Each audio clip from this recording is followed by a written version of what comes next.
சமுதாயத்தில் பெரும் மாற்றத்தை ஏற்படுத்தியுள்ள உங்களுக்கு என் முதற்கண் வணக்கத்தை தெரிவித்துக் கொள்கிறேன்.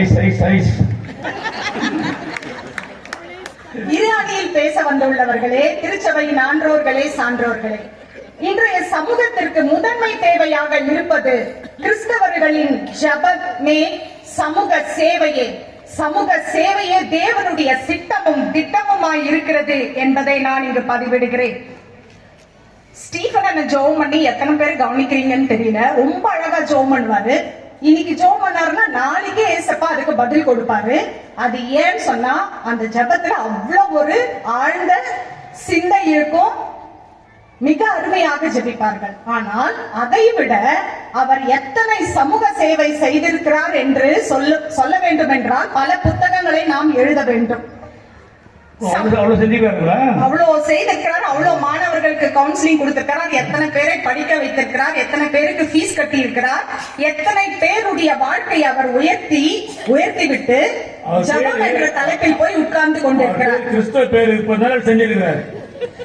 நடுவர் அவர்களே, சமூக சேவை என்றால் என்ன என்று கேட்டீர்கள். எந்த எதிர்பார்ப்பும் இல்லாமல் உதவி செய்வது.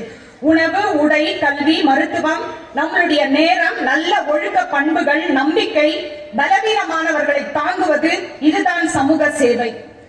அவங்க சொன்னாங்க பிசாசை துரத்த முடியுமா அப்படின்னு. பிசாசை துரத்துறது இங்க டாபிக்கே இல்ல. சமுதாயத்தை உயர்த்துவதற்கு மிகவும் தேவையாக, முதன்மை தேவையாக இருப்பது சமூக சேவையே. தனி மனிதன் தான் சமுதாயம். சமுதாயம் உயர்ந்தால்தான் தனி மனிதனும் உயர முடியும். ஸ்வீட்டி ரொம்ப அழகா சொன்னாங்க. சூசான் அரண்மனை சொன்னாங்க, உபவாச ஜபம் சொன்னாங்க. சமூகத்தை மாற்ற முடியுமா? சமூகத்தை உயர்த்த வேண்டும். அதுதான் இங்கே டாபிக். ஸ்டீஃபன் ஜபத்தை பத்தி மிக அழகாக பேசினார். அவர் ஜபம் ஏன் தெரியுமா கேட்கப்படுது? வேதத்துல நம்ம வாசிக்கிறோம்ல, கொர்நேலியு அவருடைய ஜபம் ஏன் கேட்கப்பட்டது? அவர் செய்த தான தர்மங்கள் பரலோகத்துக்கு எட்டினதினால் தான் அவருடைய ஜபம் கேட்கப்பட்டது. சமுதாயத்திற்கு மிகவும் தேவையானது சமூக சேவையே. அது யார் செய்ய முடியும்? அன்பு, ஒற்றுமை, பகிர்வு, இம்மூன்று நற்பண்புகள் இருந்தால் மட்டும்தான் சமூகத்தின் மீது பற்றும் பாசமும் அக்கறையும் உடையவர்கள் மட்டும்தான் சமூக சேவையை செய்து சமுதாயத்தை உயர்த்த முடியும்.